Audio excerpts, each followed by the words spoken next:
In this lecture, we'll be talking about antisocial social media. Before we get into that, though, some announcements. First off, remember that the semester project final report is due on December 11th. That's a week from this Friday. Based on the poll in class, I have removed the virtual presentation aspect of the final project, which also removes the evaluations for these presentations as well. So the major final deliverable for your semester project is this medium report that's due a week from Friday. Also, assignments 4 and 5, so those have been graded and posted to Canvas, so if you have questions about your grades there, check them out and get back to me. Assignment 6 is due a week from Monday, so that's in just a few days. If you have questions about it, let me know. Mostly what you need to know for assignment 6 will be covered in today's lecture. All right, and this is the final week of the ethics presentation schedules, so check those out if you have not done so already. Just a refresher about where we are. So Module 1 was an introduction to social media. Modules 2, 3, 4, and 5 were primarily surveys of tools for answering questions about social media. So if you want to understand something about the social networks or the content that's shared, be able to collect data from these platforms, those modules were geared towards that. The previous module, Module 6, was about the time series aspect, or the way these kinds of social networks evolve over time and how content spreads in these platforms, or how a particular piece of information or some phenomenon spreads across social networks in general. And then today we'll be talking about the negative side of social media. What are the negative behaviors that social media sort of incentivizes? As before, we'll talk about some motivating questions here. First, we want to understand what kinds of behaviors platforms actually incentivize. This is also partially an economic question that I would originally cover in the final module, Module 8, about economics, but in the interest of giving you additional input for your last Medium post, you will go over this today as well. Then we'll talk about how antisocial behavior in online spaces affect people and some of the motivations for why people behave antisocially. And then we'll talk about combating antisocial behavior online, both from a platform perspective and from an individual perspective. For this module, I have assigned 2 readings. The first is Platforms, People, and Perception, using affordances to understand self-presentation on social media. So this is a good paper from DeVito, Barinholtz, and Hancock that talks about how people view and use the capabilities that platforms provide for self-presentation.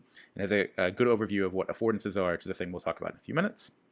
And then also we have this paper in their own words, Political Practitioners, Accounts of Candidates, Audiences, Affordances, Genres, and Timing in Strategic Social Media Use. So this is a really interesting paper that I like a lot.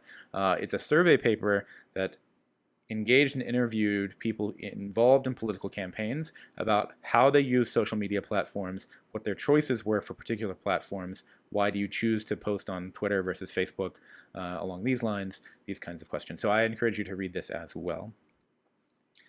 All right, so going back to the motivating questions, the first one we'll cover is about what behaviors do online platforms incentivize. So this, as I said, is somewhat of a detour. This is content that I would originally cover in Module 8, but for Assignment 6, we'll go ahead and cover it now. So first, what we want to understand, or we want to talk about, is this idea of platform affordance.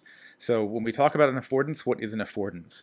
This paper by Mazrak, Faraj, Khan, and Azad talks about it and defines affordances as the mutuality of actor intentions and technology capabilities that provide the potential for a particular action.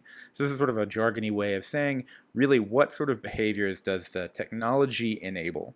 So when we talk about platform affordances, we can say, well, what kind of behaviors and actions can an individual take on a given social media platform or online social platform based on the technology that it makes available to you.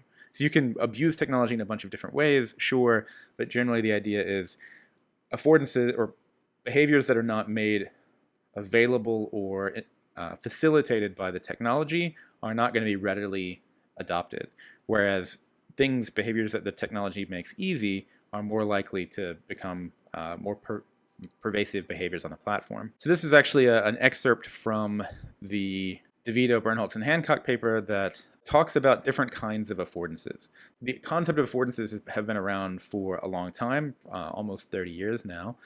you can have affordances in many different kinds of things. So here in this particular table from this paper talks about the affordances that you as a content creator on social media have over a number of different things. So the three things that I've highlighted here, self, other actors, and audience, what this means is, so this column about self, these are affordances that I have to control something about the content that I create, how long it lasts, something about my identity, how much of my identity I need to expose, do I have to expose any at all, or is it anonymous, these kinds of things. Affordances for other actors mean what kinds of affordances or what kinds of behaviors can I, as the content creator or individual, allow other people to do. What kind of other behaviors can these other people have when they interact with me? This is about tagging me or becoming my friend, whether they can comment on my content directly, or can they only see it but not interact. And then finally we have the audience. So that means who is in the audience? How much control do I have over who is in the audience? And do I actually know who makes up the audience? So if we look at this again, so the affordances for self are things like how long can my content stick around? How much control do I have over that? Or what kind of behavior does the platform provide? Does the platform allow my content to stick around for a long time? Does my platform allow my content to be erased automatically after a certain time period, like Snapchat? These kinds of things. Identity persistence, how much of my identity must be required for me to make an account? Can I change my identity over time? So Twitter allows me to change my username, but I have to maintain a consistent user ID, a numeric string that Twitter assigns me, but I can still change my handle. Can I have multiple identities? Facebook in general says no, you can't have multiple identities. These kinds of things are generally affordances around yourself and how you present yourself.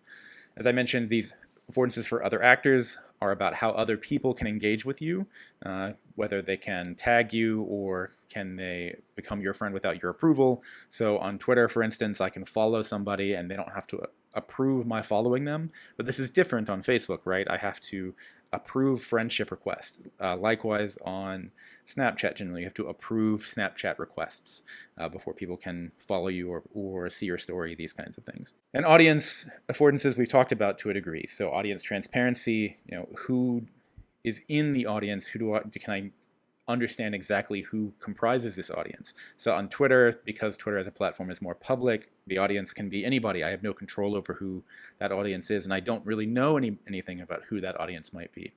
Whereas on Facebook or Snapchat, where I curate who gets to follow me, I know who's in my audience, because it's by default, I have to approve who makes up my audience, unless you set your things to public. Affordances are not necessarily this binary thing. You can have a spectrum of affordances.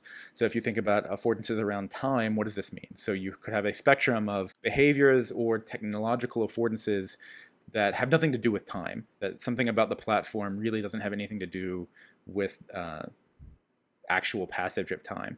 Whereas other kinds of platforms have a lot built around time. So Twitter, for example, asks the question, what is going on right now? It's much more about, something that's happening in real time. The Twitter Moments aspect is very much a similar kind of thing, or any sort of product that allows you to do like breaking news has a clear time component.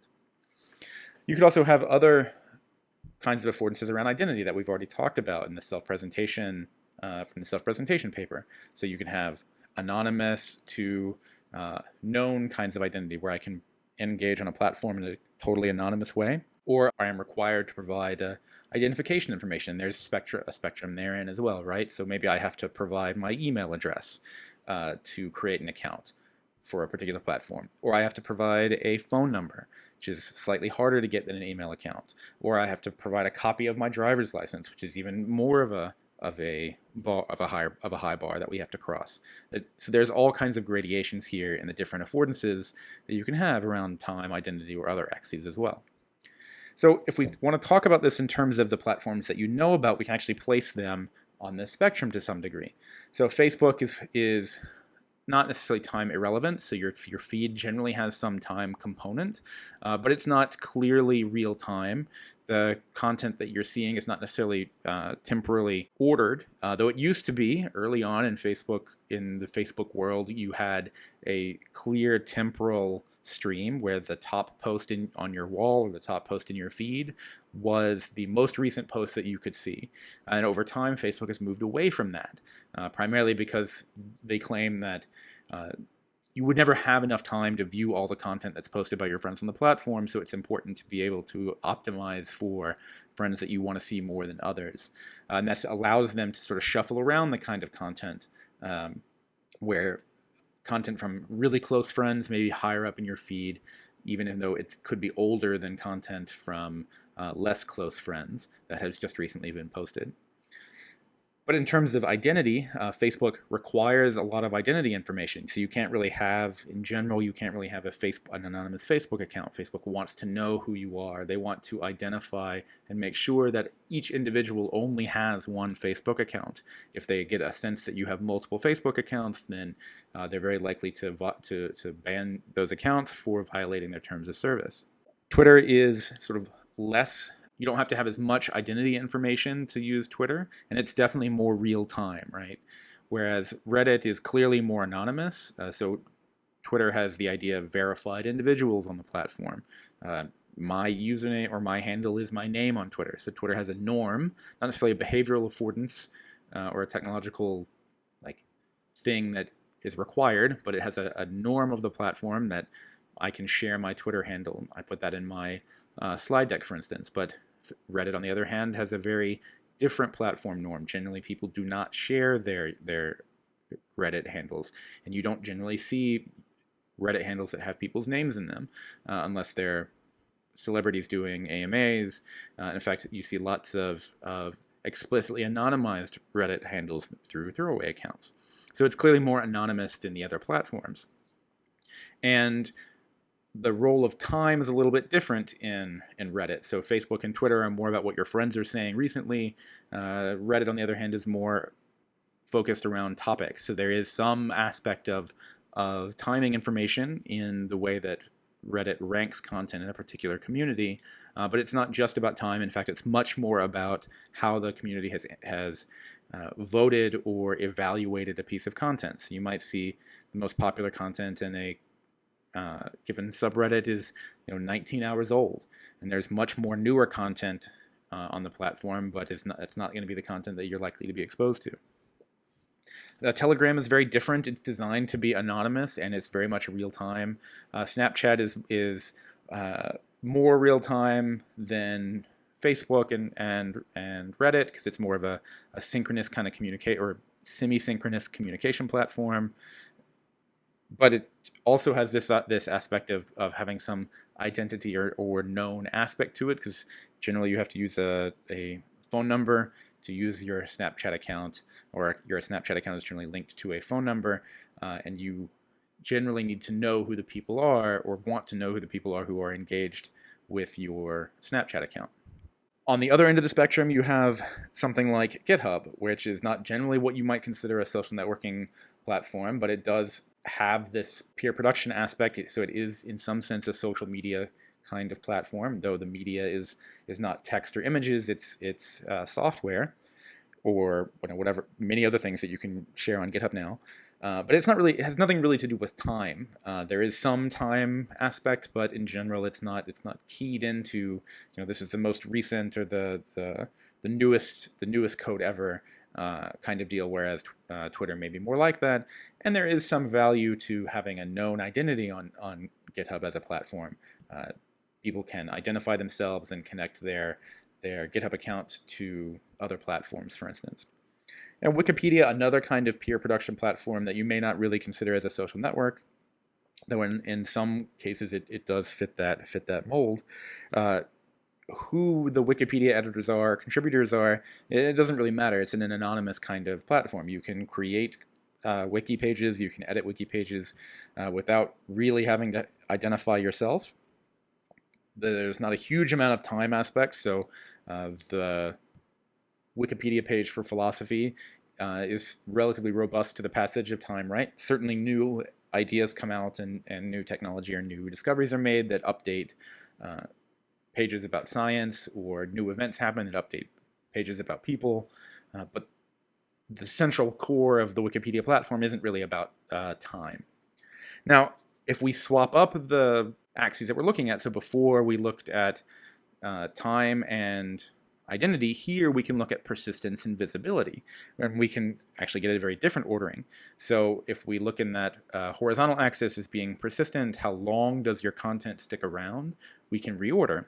Same thing with visibility in the vertical axis. From private at the very bottom, my content in general is only ever seen by people I want to see it, versus public, where my content is by default available to anybody in the world. So we can start to shift this up. So Snapchat clearly moves from the top right to the bottom left, where it's by design an ephemeral platform. The images that you send disappear after a certain period of time. Your story disappears after 24 hours or so.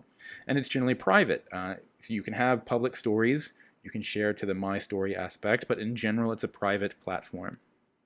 Reddit, on the other hand, content persists indefinitely to some degree, and it's public insofar as people who review or can interact with the content can be anybody. They don't have to even be logged into the platform to view it.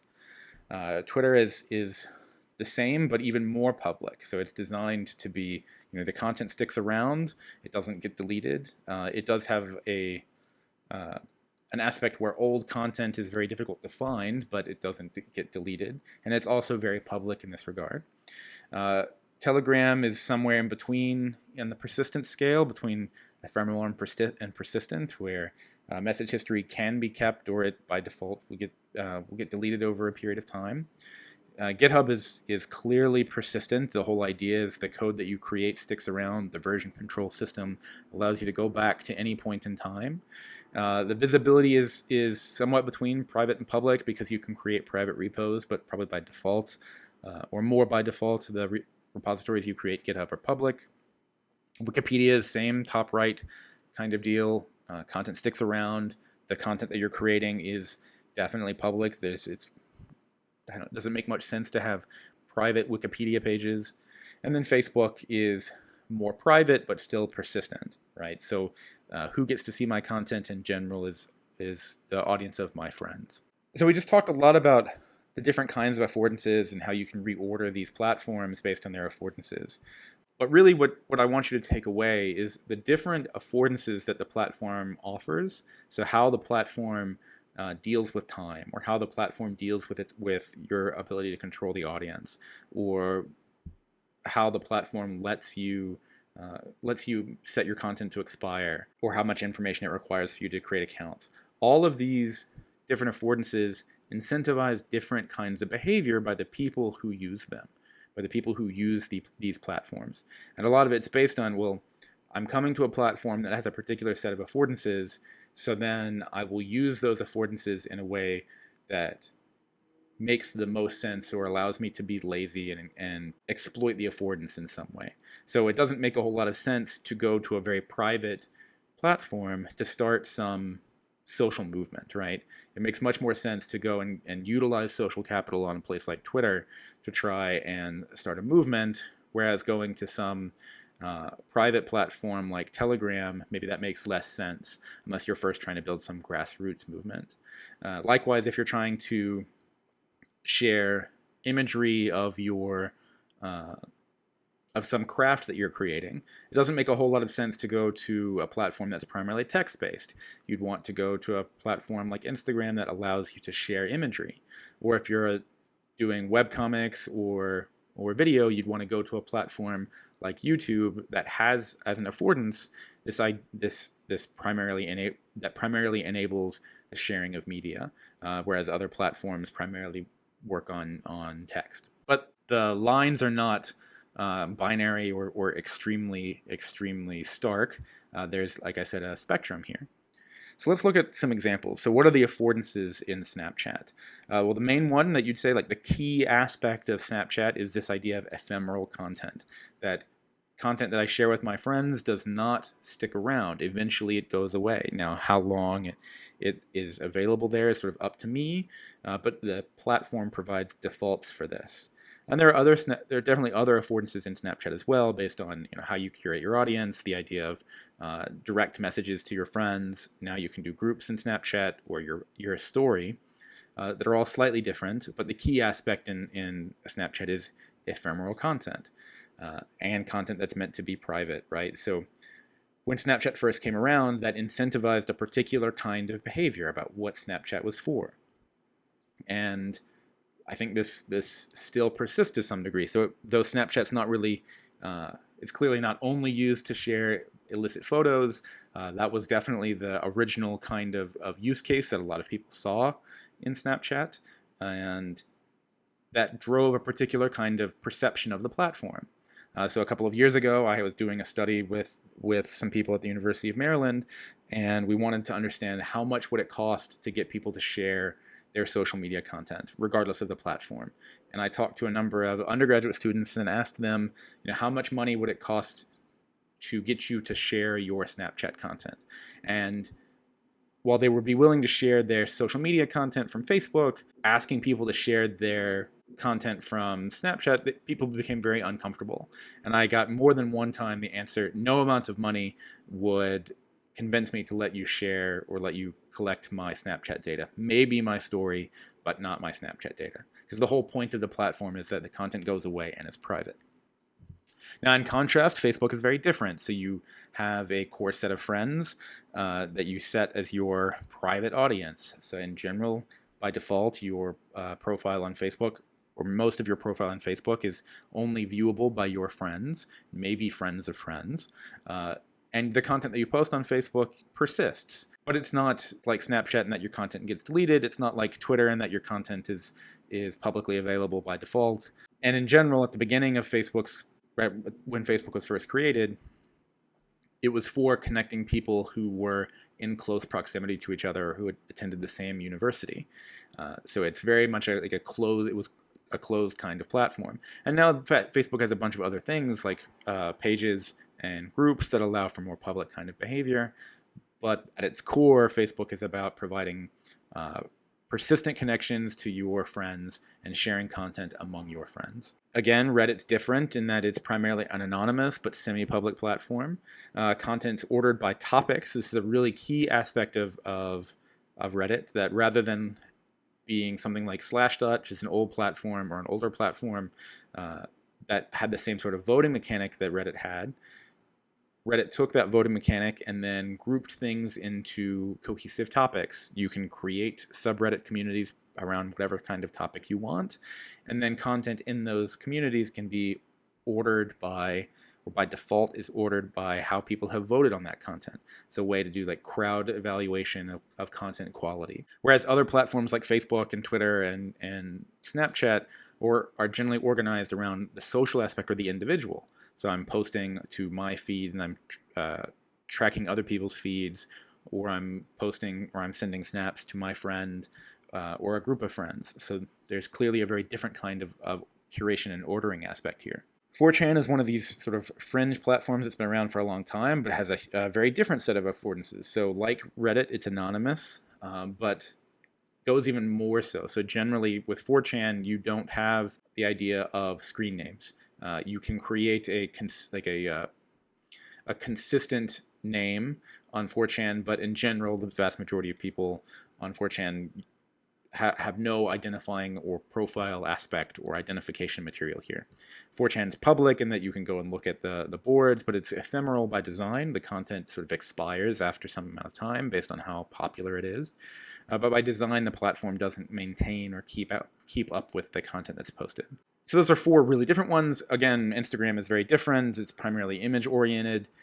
Clearly, Facebook and Twitter were originally text-oriented. Snapchat is similarly image-oriented, but lacks the kind of persistence that Instagram has. But because of the similarities actually between Instagram and Snapchat and the image orientation aspect, you see cross-pollination here, where Instagram has taken the idea of Snapchat stories and integrated them into its own platform. So you can see platforms take affordances from other platforms. TikTok, again, very, very different in that it's not imagery, it's video. And then one of the major aspects for TikTok is not about who your friends are, but it's about recommendation. So the recommendation engine underlying TikTok is very aggressive, that tries to get you content or show you content that you're going to watch or engage with, sort of regardless of whether you're friends are watching it. Twitch has its own set of affordances, primarily around broadcast. So you might look at YouTube and say YouTube is very video-based. Twitch is also video-based, but while YouTube is designed more to upload content and let people watch it later, Twitch is much more about broadcasting content. It generally has single broadcasters with large audiences that audiences can then watch the content and engage, slightly different than what YouTube can do. Discord is similar, but much more about audio and text than it is about imagery. It has more about real-time interaction, whereas Facebook and Twitter are more delayed than Discord. So there's clearly a number of differences in all of these platforms. Now, really what happens is platforms with this exact same affordances compete until only one is left as sort of the dominant platform, and then other platforms have to differentiate themselves by providing different affordances or die off. So now that we've talked about the different affordances that these platforms provide, we can talk about the kinds of behaviors that each kind of platform or each kind of affordance incentivizes. So 4chan, for instance, I talked about as highly anonymous, and content's not supposed to stick around. So what kind of behavior does this sort of anonymity incentivize? Well, there's a lot of research out there actually that suggests that the more anonymous the platform, the more likely you are to have high levels of vitriol and hate speech and really antisocial behavior, because the social norm aspect of society no longer applies. If nobody's going to punish you for saying really terrible things, and you can do that with impunity in an anonymous platform, then why shouldn't you? And 4chan makes this to some degree even more of an issue, because at least while Reddit is anonymous, the content sticks around for a long time, or ostensibly sticks around. So if you post, racist or really vulgar content on Reddit, 2 years later, 3 years later, that content may still be there. Whereas on 4chan, you can say really terrible, awful things and be secure knowing that content is going to be gone within the next week. So does 4chan incentivize a positive pro-social behavior? I'd say probably not. Snapchat, what sort of behavior does an ephemeral messaging platform incentivize? An ephemeral and private messaging platform? And I think we know the answer to this. So Snapchat's original sort of perception, or the original perception many people had of Snapchat, was it was for sharing illicit photos that people didn't want to be copied or shared via text message and then saved and redistributed. And we'll actually see about what that leads to, this idea of revenge porn later on in this lecture. So this is a big concern, and when you start to violate the expected affordances of a platform, people get upset. So with Snapchat in particular, the whole idea with Snapchat being that content disappears, when people found out that the Snapchat servers actually stored copies of your content for some amount of time, people got really upset because that was sort of not what the primary affordance of the platform is supposed to be. Twitter also has a different kind of affordance, so it's real-time like we talked about, but also has this really sort of unique aspect of having limits on the length of your messages. So Facebook has no practical limit on your message length. Reddit has self-posts that have no practical limit, or at least compared to Twitter, they're kind of unlimited. So what sort of behavior do these short messages incentivize? So if I now have to fit everything that I want to say into a tweet, well, I have to do it quickly because Twitter is more real time, and I have to make it short and pithy in order to get the engagement that we all want, right? So this kind of incentivizes a sort of hot take behavior. This is actually generally what Twitter is seen as being for. It's for sharing hot takes, that we want to share something rapidly and we want to share that message. We want to share some short reaction to that message. Moving on, we'll talk now about how antisocial behavior in online spaces affects the people who are harassed and what the motivations are for people to engage in this behavior. First, though, I'll note that the topics we're going to discuss are sensitive and contain a number of potentially triggering content. Counseling and psychological services is always available to you. So the first thing we want to talk about are the motivations and impacts of online harassment. And we'll start by talking about how prevalent online harassment actually is. So a study by Pew Research Center back in 2017 showed that about 4 in 10 Americans have personally experienced some form of online harassment, ranging from less severe offensive name-calling to more severe behaviors down to sexual harassment. And if we look at how Americans think about the severity of this problem, we see the vast majority of Americans, 95% of them, believe that harassment or bullying online is at least a minor problem and needs to be addressed. And still a majority of people see it as a major problem at 62%. So it's clearly an issue that many people in the United States have dealt with and are concerned about. So now let's talk about the impacts of online harassment. So from this same Pew study, there are a number of different impacts that we can talk about, from problems at school, financial loss, mental or emotional stress. And what we find from this study is that the number one response to online harassment is mental or emotional stress at 13% of all adults. And this disproportionately affects younger people between the ages of 18 to 29. But that's certainly not the only impact, as we see also disproportionately affecting this age group are problems at school, with 11% of people in this age group experiencing problems at school as a result of online harassment. And you could imagine that with the restrictions that come with the COVID-19 pandemic, this problem is likely getting worse. And while this survey excludes people under the age of 18 for research on questions about or concerns about research on minors, you can imagine this also, or a number of these issues also disproportionately affect that age group as well, especially around problems at school. Related to this, more than a quarter of Americans have chosen not to post something online as a result of seeing others be harassed. So this isn't just an issue that affects the direct victims of harassment. It also affects the people who see harassment, who then self-censor in some way, either by adjusting their privacy settings, choosing not to post something, or some other mitigating behavior that they employ as a result of seeing somebody else harassed. And there are clearly tragic stories that go to the extreme end of the spectrum, where cyberbullying online has led to suicide. And there are a number of stories about this.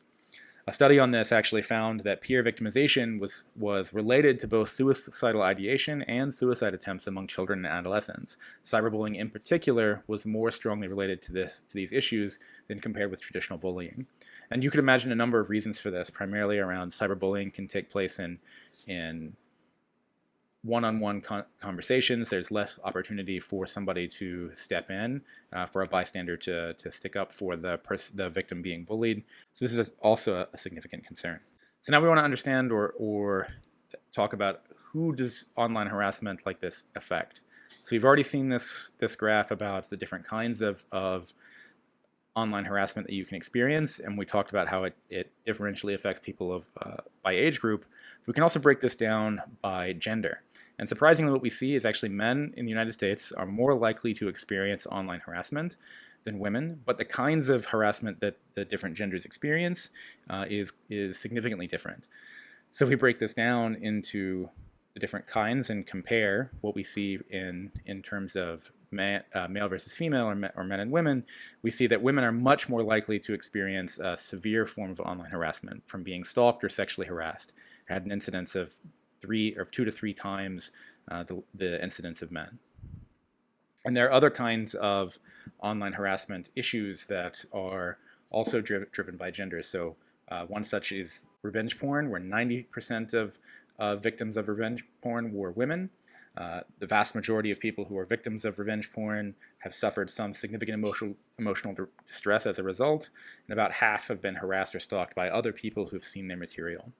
Studies about revenge porn have shown that victims of revenge porn were predominantly female, freshmen, and 18 years of age, so they're young, and the majority of these pictures were forwarded to others beyond the intended recipient by a current or former boyfriend. So this isn't an issue where some stranger is stealing content, but somebody who's known to the victim takes this content, probably received it consensually, but then shared it to a larger group without consent, which is a significant concern.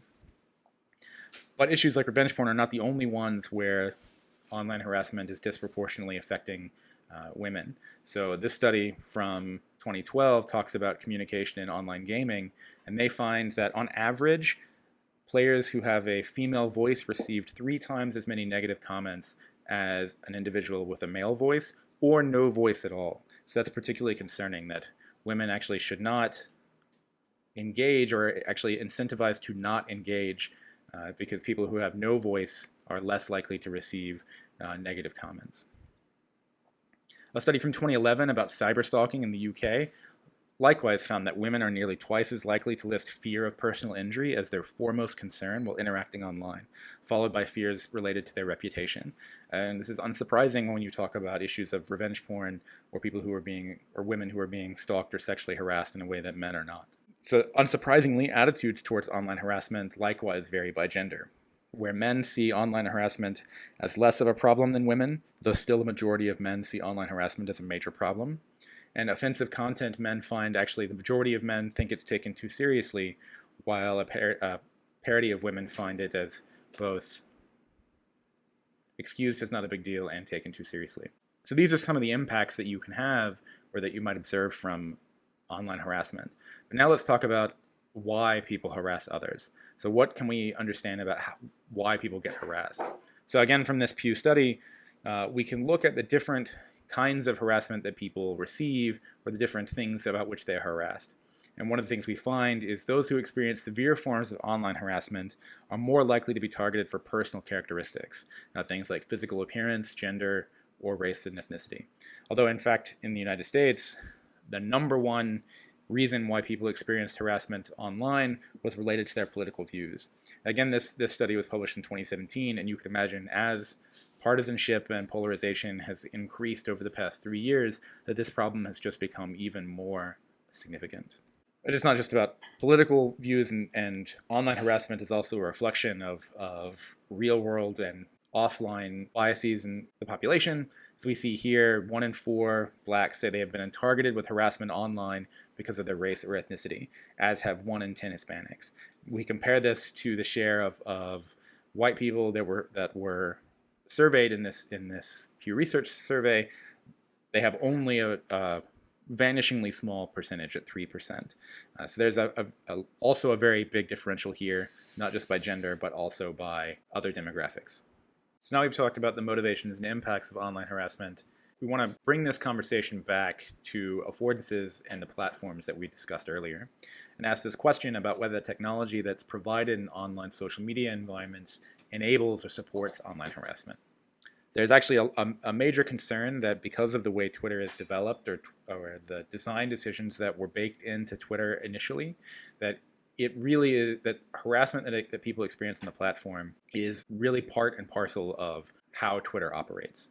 Likewise, with Facebook's creation of private pages and private groups, it really incentivizes or provides a place for really antisocial behavior, as was seen here in an investigation by the U.S. military about a secret Facebook page that was used to share illicit photos of naked Marines. Now, maybe you are familiar with this application from several years ago, or maybe not. There was an application called Yik Yak that was designed to enable anonymous and local conversation. So it was meant to connect people who were geographically proximate or geographically close to each other and let them post content in a very anonymous way. This was very popular on college campuses, but ended up being used primarily for harassing people and for sharing a number of illicit and inconsensual media about people, again, predominantly women, on these college campuses. As a result, the messaging app was shuttered and no longer exists, or no longer is available on mobile platforms. But here is an example where the affordance of a platform, while it had the opportunity for being used in pro-social kinds of ways or positive kinds of ways, the affordances of anonymity and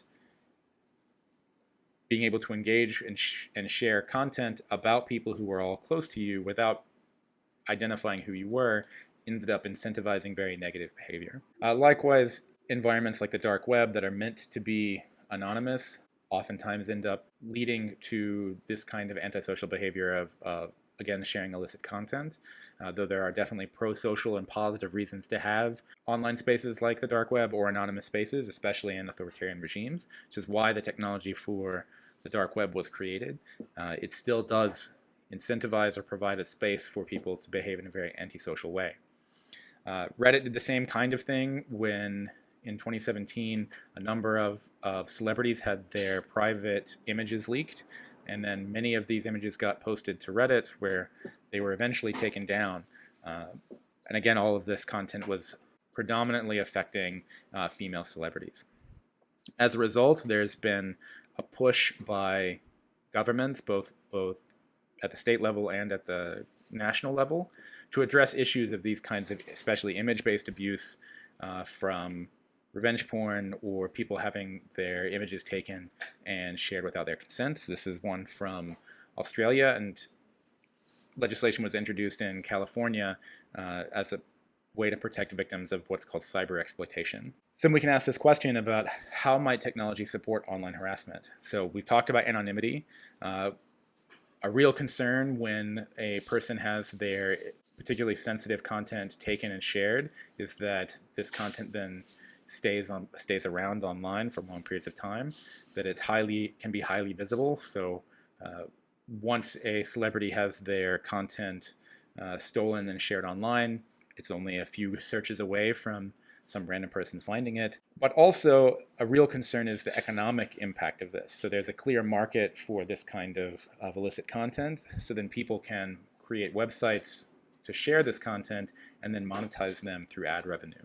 And then you can take a very antisocial behavior and make money off of it, which is very concerning. So now we want to talk about defining the different kinds of online harassment and antisocial behavior you can see online.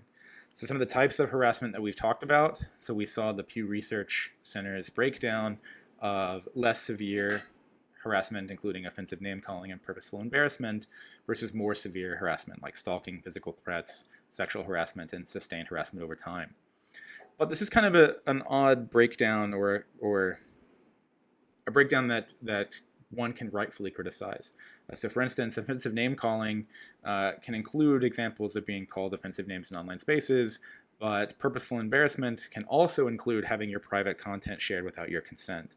So there are real questions about, does purposeful embarrassment really mean less severe if you're a victim of revenge porn and your content is being shared on Facebook in these private groups without your consent? That can have real and long-lasting impact on your personal and professional life. And then sexual harassment can have many kinds of forms, from receiving unwanted solicitations or threats and insults and these kinds of other behaviors.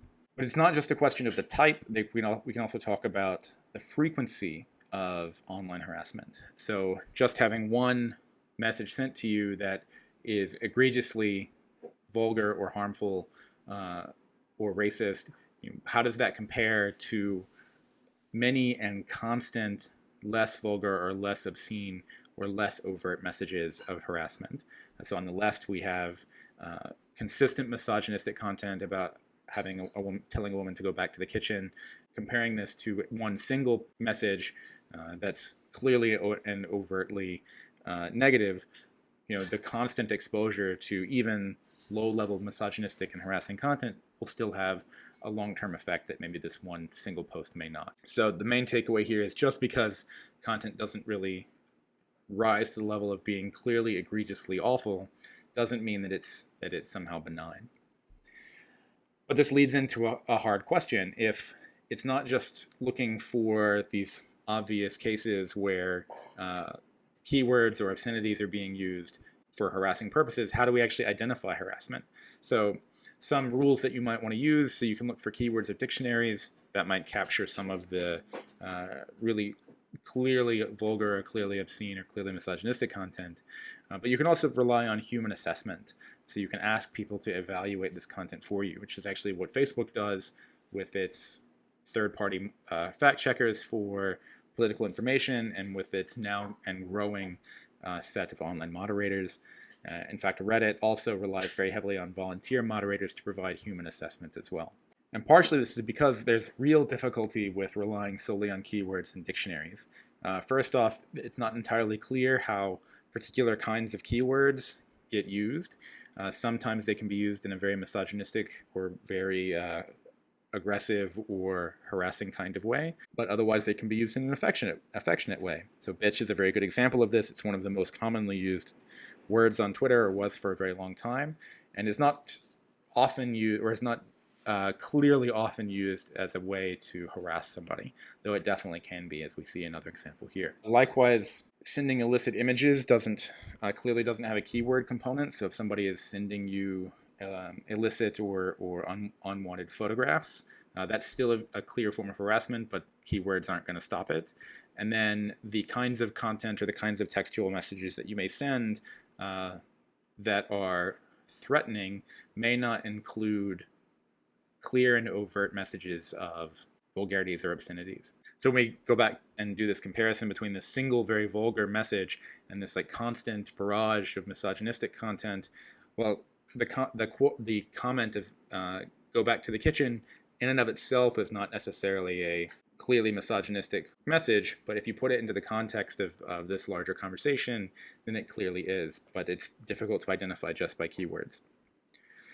So there's a lot of value in human assessment here, but it's not perfect. In fact, if you look at how much people agree on whether a particular kind of content is harassing or not, humans are actually very bad at this. So from a 2013 study, annotators were only able to agree on 33% of racist tweets. So you might consider racism to be relatively obvious in content, but the results suggest that that's not the case, that actually most of the time it's very difficult to identify or for people to agree on what is racist content.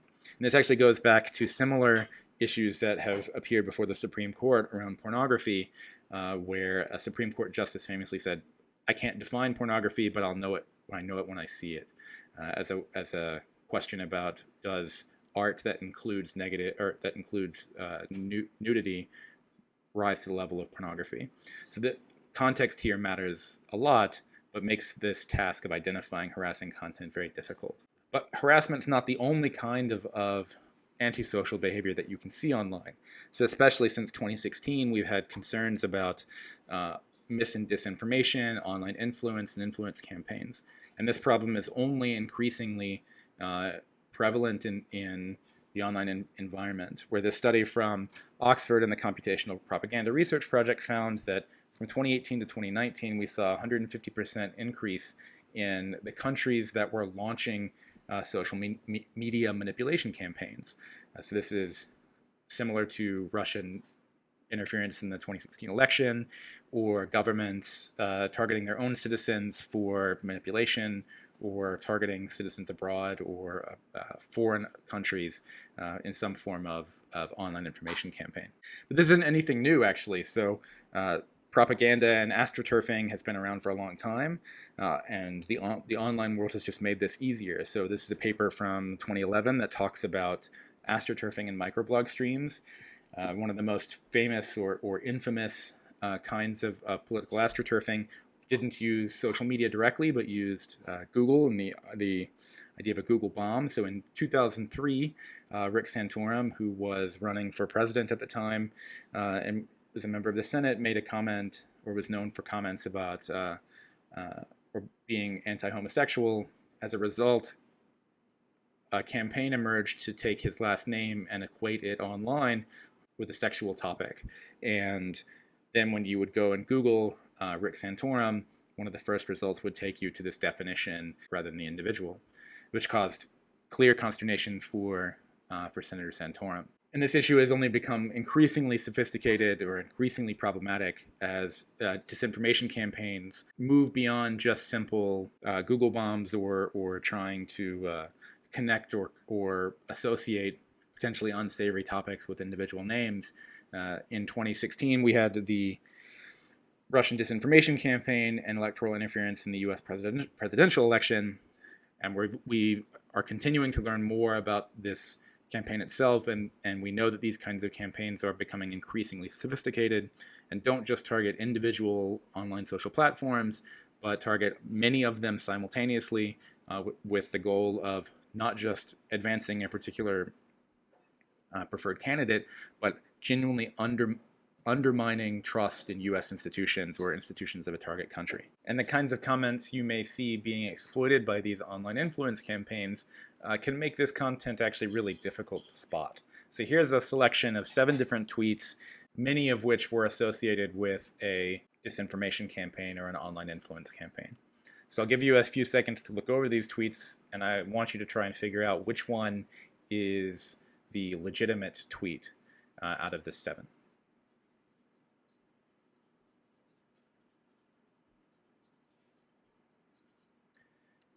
So if you look around, you see most of these tweets try and exploit some underlying division in the U.S. in U.S. society. It's primarily around civil rights. And in fact, only this one tweet from Black Lives Matter about attempts to discredit the movement before an election is the only legitimate tweet. The remaining tweets here have all been identified as being part of illegitimate action or illegitimate activity on the Twitter platform and have since been removed as part of these online influence campaigns. So I've done a lot of research in this, and there's a lot of ongoing research into online influence and disinformation in addition to online harassment. But what's clear as we study this issue more is that online disinformation or these influence campaigns don't target just a single social media platform. This is pervasive across the information ecosystem, and these operations are evolving and becoming increasingly sophisticated. So the last thing we'll talk about is how can we combat antisocial behavior online. So we've talked about how technology might advance antisocial behavior. So now let's talk about how technology might suppress antisocial behavior. So there are a lot of tools for reporting abuse or for responding to abuse. There are tools for empowering victims. You can downweight abusive content. You can rely on automated or semi-automated identification or provide support for rapid interventions. So we'll talk about three of these, primarily around tools, downweighting abusive content, and semi-automated identification. We've talked about human assessment of abusive content, but in online platforms, there's a particular question here about how, when we know that these evaluations for abuse are actually very difficult, how do we make a sort of consistent and objective method for evaluating abuse? In particular, when we look at social media platforms, where social media platforms are some of the most common venues for online harassment, what can these platforms do to address this issue? And one way they do this is through creating policies around hateful content or around content that is abusive in some way. So then, as Twitter or these other platforms create policies like this, so saying explicitly, if you are on the Twitter platform, you may not promote violence against or directly attack or threaten other people on the basis of their race, ethnicity, national origin, etc. So that way, Twitter can say objectively, if content that you post is found to be in violation of this hateful conduct policy, they can remove that content or kick you off the platform. And Twitter is not the only platform that does this. YouTube has a number of community guidelines as well around nudity or dangerous content or hateful content or violent and graphic content. Twitch has the same thing. Facebook has a similar sort of set of community standards, as does Snapchat. And for open source projects or even the GitHub platform as well has ways or opportunities for you to embed codes of conduct into your communities. Beyond these policies, there are also actions you can take.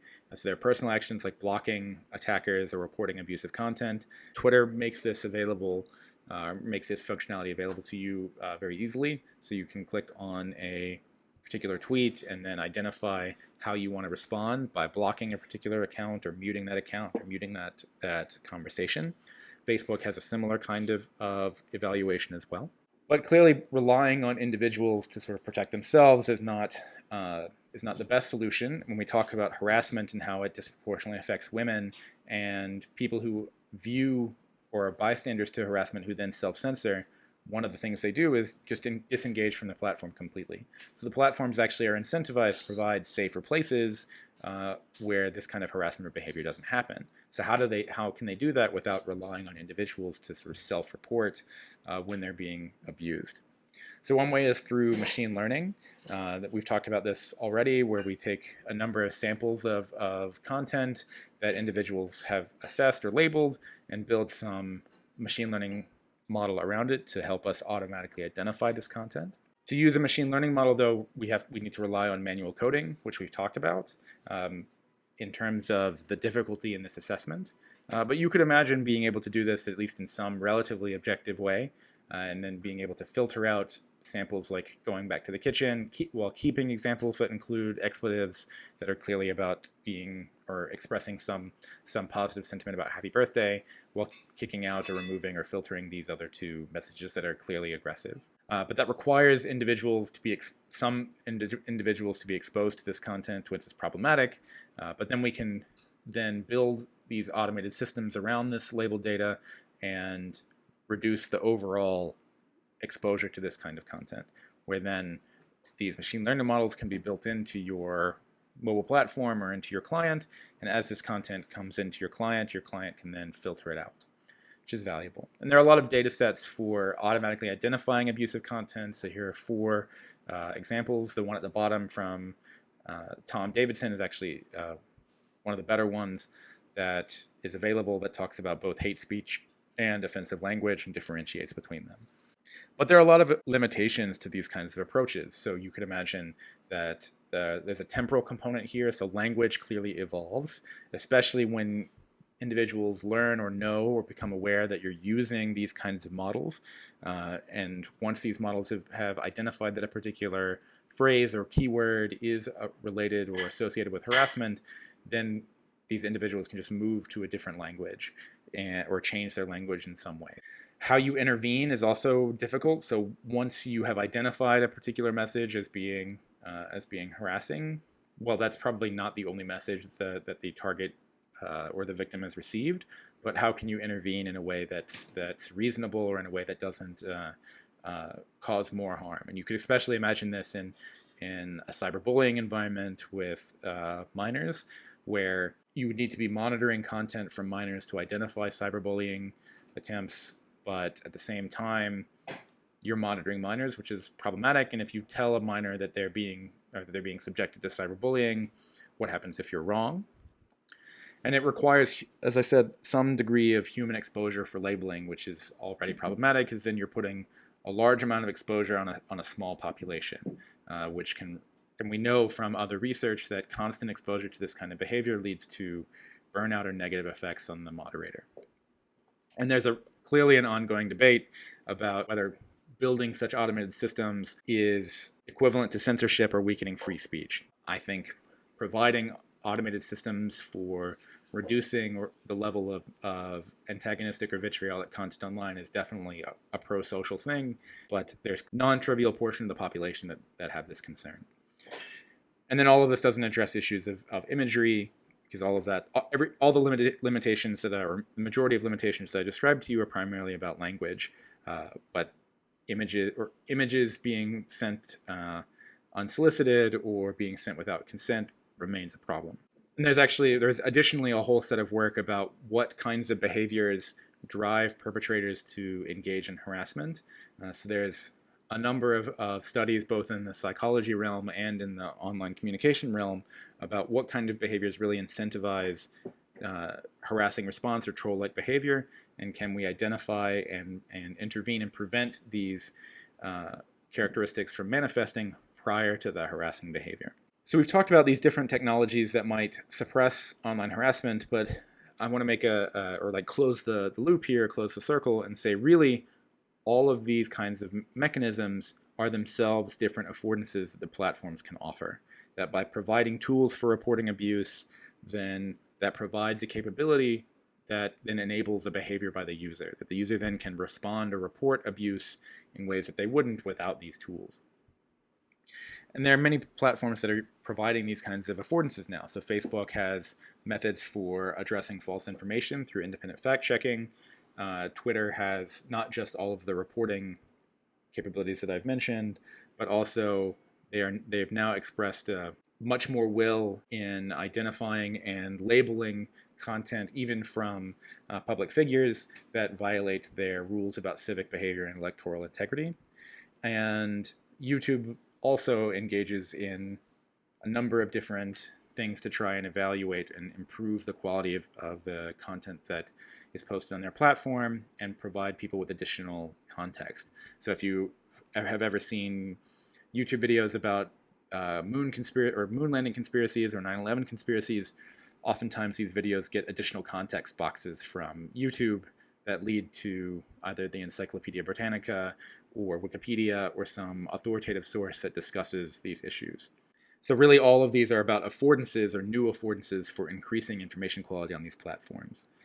But critically, this creation of platforms that provide moderation capabilities and include methods for identifying low quality or potentially incorrect content and removing it has created a market for platforms that do not do this, as we've seen with these alternative platforms like Gab or Parler or Parlay or BitChute that are all sort of marketing themselves as free speech or moderation light platforms. Even though the vast majority of content on these platforms is primarily hateful and conspiracy oriented and extreme political content, the narrative is that these platforms provide a place where you can say whatever you want without fear of reprisal under the guise of free speech.